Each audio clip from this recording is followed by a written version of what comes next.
ఎప్పుడు మిమ్మల్ని people appreciate చేయాలని ట్రై చేస్తున్నారా? ఏం మాత్రం ఎక్స్‌పెక్ట్ చేయబాకండి. ఎందుకంటే ఇప్పుడు సొసైటీ భుజం తట్టి అప్రిషియేట్ చేసే కండిషన్‌లో లేదు. మీ యొక్క మోటివేషన్, సెల్ఫ్ మోటివేట్ అవ్వాల్సింది మీరే. మిమ్మల్ని మీరు మరింత ఉత్సాహపరుచుకుంటూ కొత్త గమ్యాలు, కొత్త లక్ష్యాలకు చేరుకోవాల్సింది మీరే.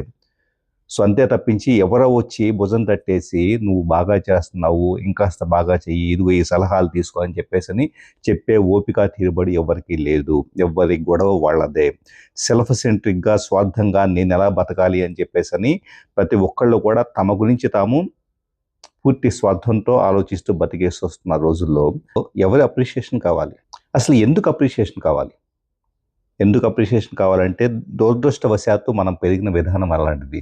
చిన్నప్పుడు మన పేరెంట్స్ ఏదన్నా మంచి పని చేస్తే కనుక ఆటోమేటిక్‌గా భుజం తట్టేవాళ్ళు. సంథింగ్ ఏదన్నా గానీ కూడని పని చేస్తే గనక తిట్టేవాళ్ళు.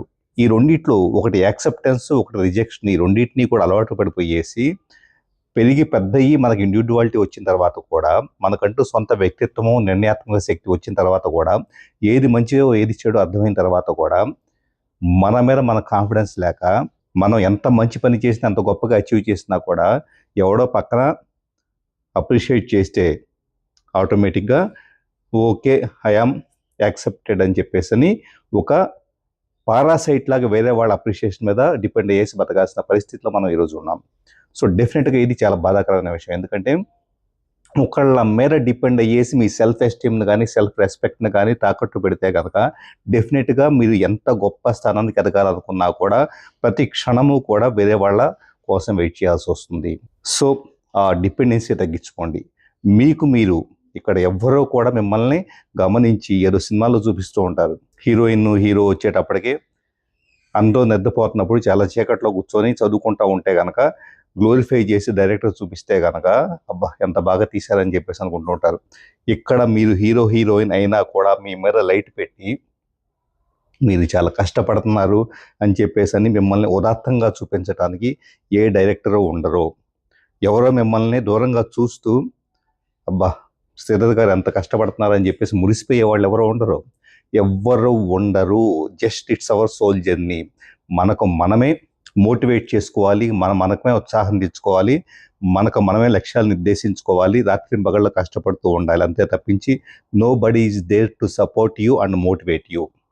అందుకే ఎవరో అప్రిషియేట్ చేయాలి అని చెప్పేసని భుజం తట్టాలని జస్ట్ పారాసైట్ లాగా, పరాన్నజీవిలాగా బతకటం అనేది ఏం మాత్రము కూడా అర్థవంతంగా ఉండదు.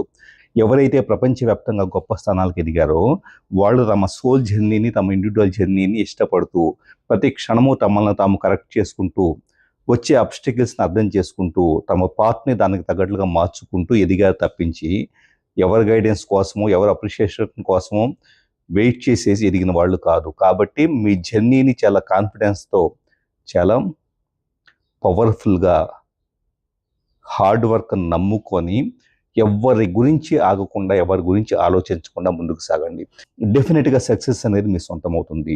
మరో విషయం, ఇప్పుడు పీర్ ఫ్యాక్టర్ కూడా లేదు. ఒకప్పుడు పక్క వ్యక్తి ఎదుగుతుంటే మోటివేట్ అయ్యేసి మనం ఎదుగుతూ ఉండేవాళ్ళం. ఈరోజు సింపుల్‌గా మిగతా వాళ్ళంతా బద్ధకంగా టైం పాస్ చేస్తూ ఏదో ఒకటి బతికేసేద్దాం అన్నట్లు బతికేసేస్తున్నారు. అలాంటి వాళ్ళ చుట్టూ ఉన్న సమాజంలో ఎవరో మోటివేషన్ కోసమో, ఎవరో అప్రిషియేషన్ కోసం వెయిట్ చేసామంటే కనుక వాళ్ళు ఎప్పటికీ మిమ్మల్ని అప్రిషియేట్ చేయరు. ఎందుకంటే వాళ్ళు ఇంకా కావాలంటే మిమ్మల్ని కూడా బద్ధకస్తులుగా తయారు చేస్తారు తప్పించి, మిమ్మల్ని కూడా లక్ష్యం లేకుండా తయారు చేస్తారు తప్పించి, మీకు వచ్చి భుజం తడతారని చెప్పేసని, సంథింగ్ మంచి పని చేస్తున్నామని చెప్పేసి అంటారని చెప్పేసి ఎక్స్పెక్ట్ చేయొద్దు.